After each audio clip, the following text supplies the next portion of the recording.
right? So this is the herd. Now, success for the devil is isolating you.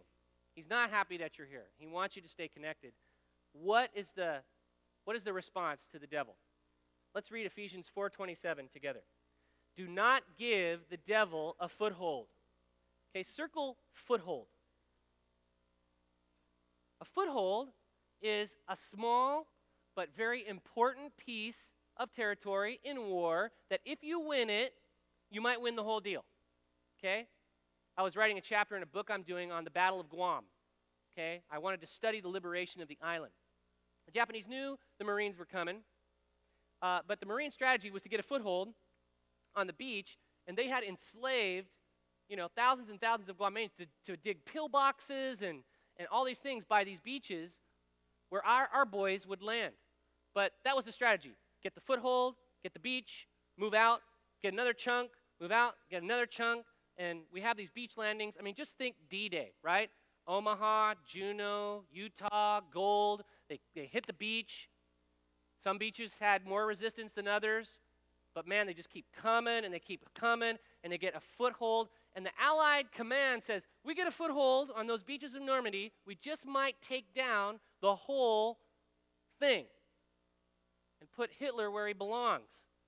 But you know what's interesting? After our guys took the beach, then day 2, day 3, if you've seen Saving Private Ryan or any movies on D-Day, out in the English Channel, it becomes the largest wartime port in history. Because out of winning the foothold, now you feed the war from the foothold. You just bring jeeps, men, bullets, ammunition, communications, tanks, and you just feed the war from the foothold. Now, I look back at Ephesians 4:27, and I look at it in a whole different light. Do not give the devil a foothold.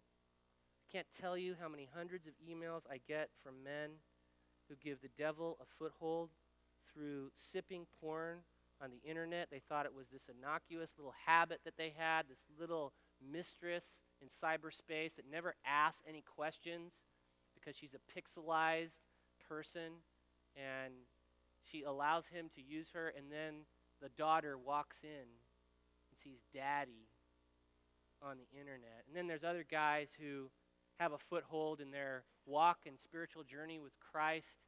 The foothold is that they're 80-20 guys. They feel like, 80% of the time I can do it God's way, 20% I can do it my way, and then I get the email that the 20% they decided to do their way defeated them and sunk them. And then there's some guys who, have a foothold of just not taking responsibility, justifying, excusing, rationalizing, denying, accusing for problems that they themselves cause. They won't take responsibilities.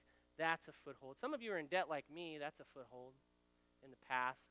The younger guys in the audience, sexually, oral sex is a foothold. Can I just speak honestly? It's very clear. You can't escrow that into not sex. That is sex.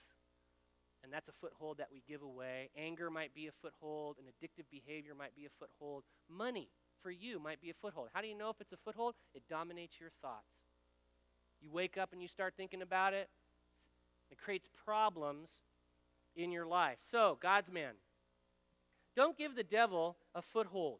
Why? Because it'll take 3 times the energy to get that part of your life back under God's control. But if you've surrendered a foothold, then it's well worth hitting the beaches. And the herd will help you, and God will help you, and God's word will help you. You go hard and you get back that land.